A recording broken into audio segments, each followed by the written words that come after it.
Interviews మీ videos చాలా చూశాను. But ఇంత తొందరగా మిమ్మల్ని ఇంటర్వ్యూ చేసే ఛాన్స్ నాకు వస్తుంది అనుకోలేదు. ఇవాళ మాత్రం చాలా విషయాలు అడగాలనుకుంటున్నానండి.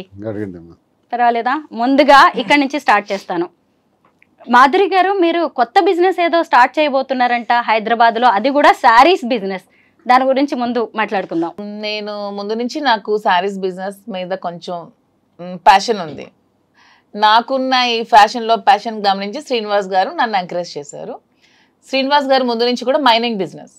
సో పొలిటికల్గా ప్రతిసారి ఏం జరుగుతుందంటే, ఇతను పాలిటిక్స్లో మన పార్టీ హవాలో లేనప్పుడు అదర్ పార్టీ వచ్చినప్పుడు పొలిటికల్గా ఇతన్ని వ్యాపారాల మీద దెబ్బతీస్తున్నారు.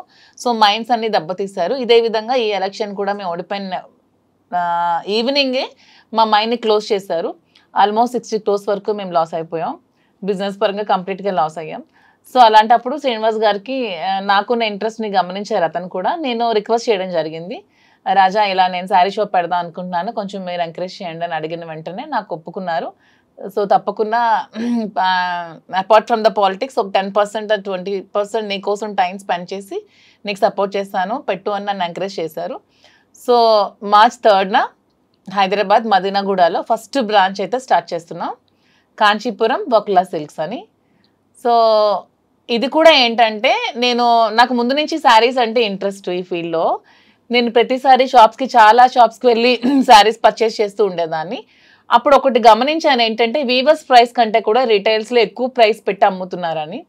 సో ఇది కాకుండా మనమే దగ్గరుండి వీవింగ్ చేయించుకొని వీవర్స్కి కూడా పని కల్పిస్తూ మనం ఆ వీవర్స్ ప్రైస్ నుంచి కొంచెం మనకున్న మార్జిన్ వేసుకుంటూ తక్కువ ప్రైస్లోనే పబ్లిక్ కూడా శారీ అందాలి, ప్రతి ఉమెన్కి కూడా తక్కువ ప్రైస్లో శారీ వెళ్ళాలి, అది కూడా ప్యూర్ క్వాలిటీ ఉండాలి. సో ఇప్పుడు మనకి చాలా వెరైటీస్ ఉంటాయి, టస్సెస్, ఆర్గాంజెస్, పట్టు, ఇలా చాలా ఉంటాయి. లెనిన్ అన్నీ కూడా డూప్లికేట్స్ వచ్చేస్తున్నాయి. అలా కాకుండా, ఎందుకంటే యాజ్ ఏ ఉమెన్గా మనం శారీ కట్టుకునేటప్పుడు ఆ ఫీల్ అనేది మనకు తెలుస్తుంది. ఎదుటి వాళ్ళకంటే కూడా వాళ్ళకి నచ్చిని నచ్చకపోయినాయి, ముందు మనకు నచ్చాలి, మనకు ఆ ఫీల్ కంఫర్ట్గా ఉండాలి. సో ప్యూరిటీ అనేది కంపల్సరీ ఉంటూ క్వాలిటీ కూడా తక్కువ రేట్కి ఇస్తూ శారీ షాప్ ఓపెన్ చేయాలనే ఉద్దేశంతోనే నేను శారీ స్టోర్ ఓపెన్ చేస్తున్నాను. దానికి శ్రీనివాస్ గారు నాకు సపోర్ట్ చేశారు.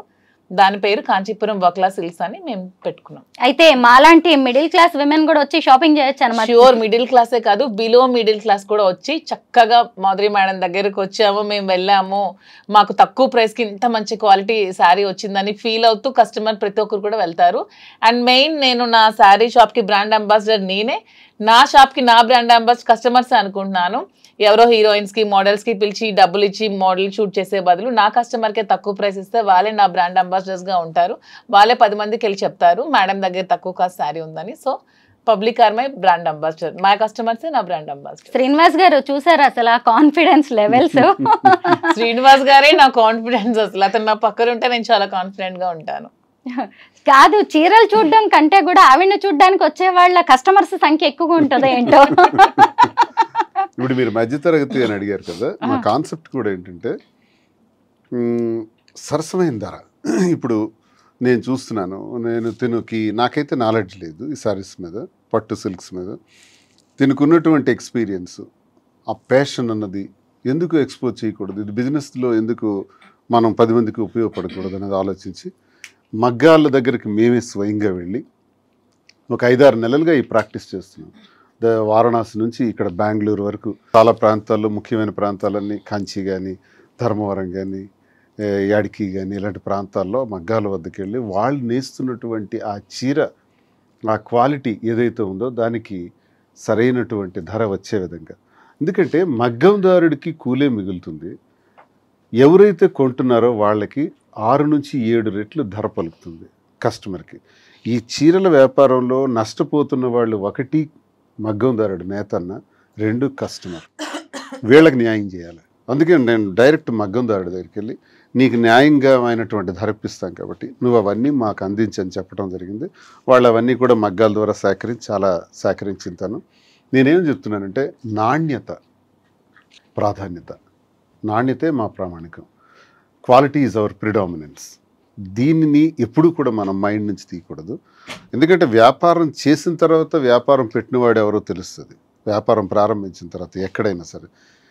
మా పరిస్థితి ఏంటంటే, ఈ వ్యాపారం ప్రారంభించకముందే మేము ఎవరో తెలుసు, మా మీద ఎక్స్పెక్టేషన్స్ ఉంటాయి. ఈయన రాజకీయాలకు చెందిన వ్యక్తి కదా, ప్రజల పట్ల మరి వర్తకుల ఈ కస్టమర్స్ పట్ల ఏ విధమైనటువంటి బాధ్యతతో ఈ వ్యాపారం చేయగలుగుతారు మాధురి కానీ శ్రీనివాస్ కానీ అనుకోవచ్చు. కాబట్టి వాళ్ళకి న్యాయం చేయాలి. మా దగ్గరకు వచ్చే కస్టమర్ ఇప్పుడు ఫర్ ఎగ్జాంపుల్ 50,000 రూపాయలకి మగ్గందారుడి దగ్గర కొంటే ఇక్కడ 3 లక్షల రూపాయలకు అమ్ముతున్నారు. ఎందుకు అంత ధరకు అమ్మాలి? అప్పుడు అక్కడ మీరు అన్నట్టు ఒక మధ్యతరగతి కుటుంబానికి చెందినటువంటి ఒక మహిళ వచ్చి ఆ చీరను కొనాలంటే 3 లక్షలు అని కొనలేకపోవచ్చు. కానీ మా ఉద్దేశం అది కాదు.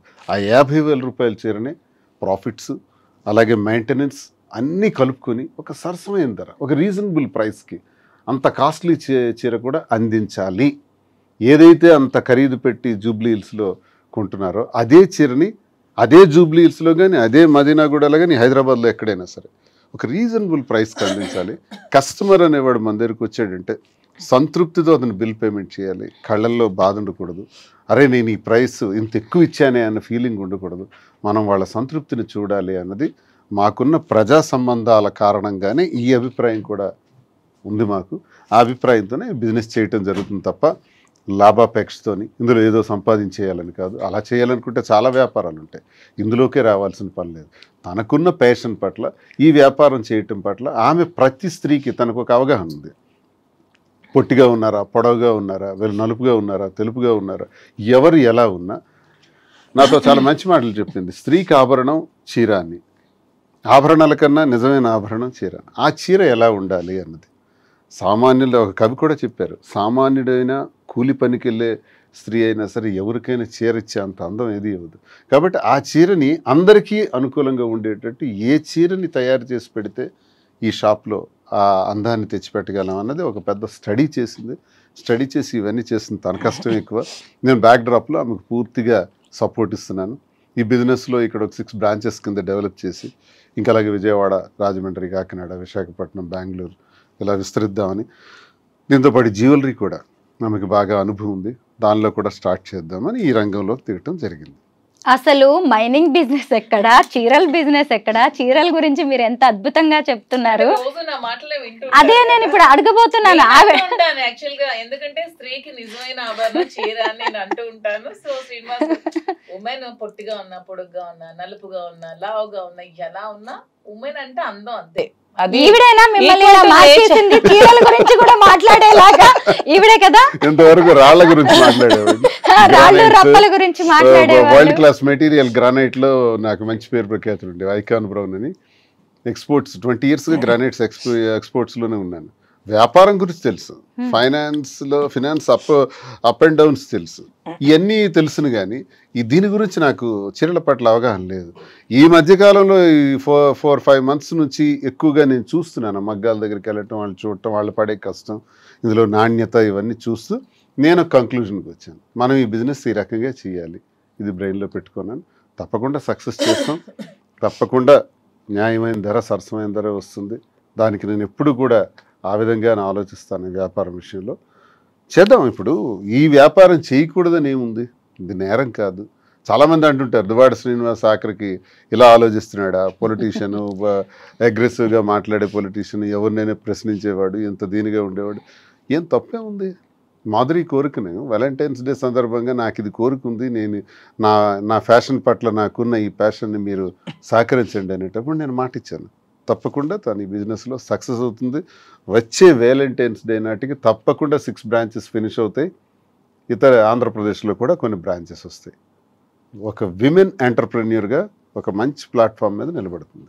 6 branches ఎక్కడ మాధురి గారు? ఫస్ట్ నేను మదీనాగూడలో స్టార్ట్ చేస్తున్నాను. హైదరాబాద్ ఎందుకంటే వెన్ కంపేర్డ్ టు ఆంధ్ర అమ్మాయినే, కానీ ఎందుకో నాకు హైదరాబాద్ పీపుల్ కనెక్షన్ ఈ 6-7 monthsలో చాలా ఎక్కువగా ఉంది.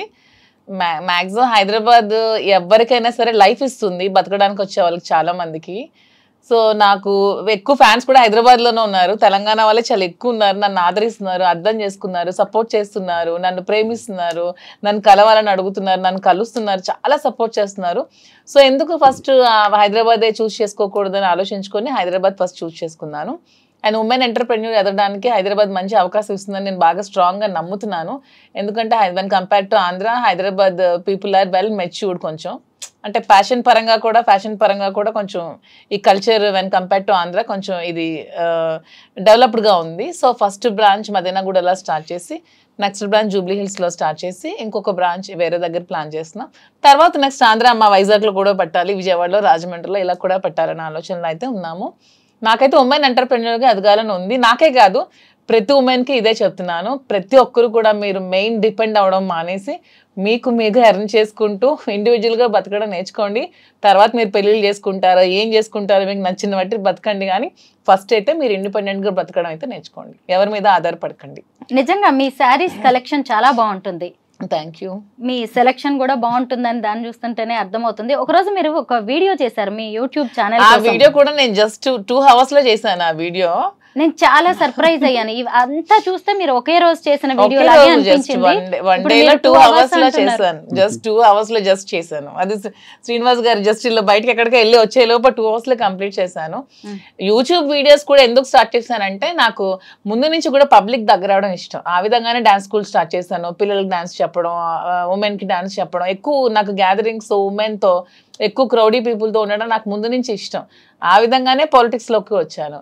సో ఆ విధంగానే ఈ బిజినెస్ లోకి వస్తే మోర్ కనెక్టింగ్ పీపుల్ అవ్వచ్చు, బాగా ఉండొచ్చు అనే ఉద్దేశంతోనే మళ్ళీ ఈ బిజినెస్ కూడా స్టార్ట్ చేస్తాను. మీరు ఆల్రెడీ ఎంటర్‌ప్రెన్యూర్ కదా, ఆల్రెడీ బిజినెసెస్ ఉన్నాయి మీకు, పెట్రోల్ బంక్ లాంటివి. మరి వాటి సంగతి ఏంటి? మీరు ఇక్కడికి వచ్చేసి పెట్రోల్ బంక్ కూడా రన్ అవుతుంది. పెట్రోల్ బంక్ అంటే మనం ఎంతమందికి జాబ్ ఇవ్వచ్చు, ఎంప్లాయ్మెంట్ 3 or 4. ఇదే ఈ షాప్ లో నేను 50 మందికి, 60 మందికి, 100 మందికి, 1000 మందికి నేను ఎంప్లాయ్మెంట్ ఇవ్వచ్చు. నాకు హ్యాపీగా ఉంటుంది కదా. నేను ఒక 1000 మందికి నేను నా దగ్గర బ్రతుకుతున్నారంటే ఆ వచ్చే ఫీలింగ్ మజాయే వేరు. శ్రీనివాస్ గారు, మరి మీరు ఇక్కడే ఉంటారా హైదరాబాద్ లో? నేను టెక్కల్ కాన్స్టిట్యున్సీలో ఉంటాను. టెక్కల్ కాన్స్టిట్యున్సీలో మేము ప్లాన్ చేసుకున్నాం బిజినెస్ చేసేటప్పుడు. 4 days అక్కడ, 3 days ఇక్కడ. అలాగే మాధురి వస్తుంటారు వెళ్తుంటారు, నేను వస్తుంటాను వెళ్తుంటాను. జస్ట్ 3 hours హైదరాబాద్లో ఉంటాం ఫ్లైట్కి వచ్చి. ఇక్కడ నుంచి బయలుదేరితే మరో 3 hours టెక్కల్లో ఉంటాం. ప్రజా సమస్యలు ఇప్పుడు ప్రస్తుతం మాకు 29లో ఎలక్షన్ అయితే 2 years గ్యాప్ బాగా దొరికింది. ప్రస్తుతానికి చిన్న చిన్న సమస్యలు ఉన్నాయి, కార్యకర్తలకి ఇబ్బందులు పెడుతున్నారు. అలాగే పెళ్ళిళ్ళు ఏవైనా ఫంక్షన్లు ఉంటే వాటికి హాజరవటం, కార్యకర్తలకు ఇబ్బంది వస్తే నిలబడటం, గ్యాప్ కొంచెం ఉంది కాబట్టి ఈ గ్యాప్లో బిజినెస్ని పికప్ చేద్దామని ఇది సీరియస్గా తీసుకున్నాను. అంటే హైదరాబాద్ వచ్చి వెళ్తుంటాను, ఇక్కడ కూడా ఇల్లు తీసుకుంటున్నాం, ఇక్కడ ఉండటం జరుగుతుంది, అక్కడ ఉండటం జరుగుతుంది. పాలిటిక్స్ అనేది మాకు ఊపిరి, పాలిటిక్స్ 25 సంవత్సరాల కష్టం, అది ఎక్కడ విడిచిపెడతాం? ఫస్ట్ అది చేసి తీరుతాం, అది ఉంటే ఇది ఉంటుంది. మీ బిజినెస్ కోసం మరి ఆయన మరి ఇక్కడ ఉండడం అక్కడ ఉండడం ఇబ్బంది ఏమి రాదు? మా ఇద్దరికి కూడా ఫస్ట్ పాలిటిక్సే మా లైఫ్, తర్వాత బిజినెస్ మా ప్యాషన్. సో పాలిటిక్స్ వదిలేదే లేదు అసలు. మేము రాజకీయాలు అనేది వదిలేదే లేదు. అతను ఊపిరినంత వరకు రాజకీయాలు చేస్తూనే ఉంటారు, ప్రజల కోసం పోరాడుతూనే ఉంటారు, ప్రజల పక్షాన్ని నిలబడుతూనే ఉంటారు. సో బిజినెస్ కోసం పాలిటిక్స్ వదిలేది లేదు.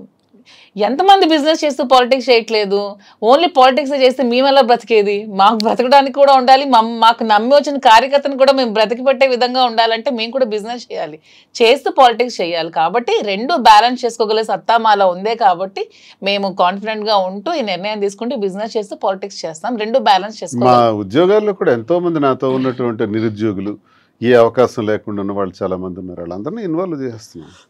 మా కార్యకర్తలు చాలా మంది ఇక్కడ పెడుతున్నారు స్టాఫ్ గా. అక్కడ ఎవరికైతే జాబ్ అవసరం ఉందో వాళ్ళకి, ఇక్కడ ఎవరు అవసరం ఉందో హైదరాబాద్ లో ఎంతమంది వీలైతే అంతమందిని తీసుకుంటూ మరి కొంతమందిని అక్కడ అవకాశం లేని వాళ్ళకి కూడా ఇక్కడ తెచ్చిపెట్టడం, ఇవన్నీ కొంతమందికి లైఫ్ ఇవ్వటం జరుగుతుంది కదా. జీవితం నెలకు 20-25,000 జీతం, 30,000 జీతంతో హాయిగా ఉంటారు. పాలిటిక్స్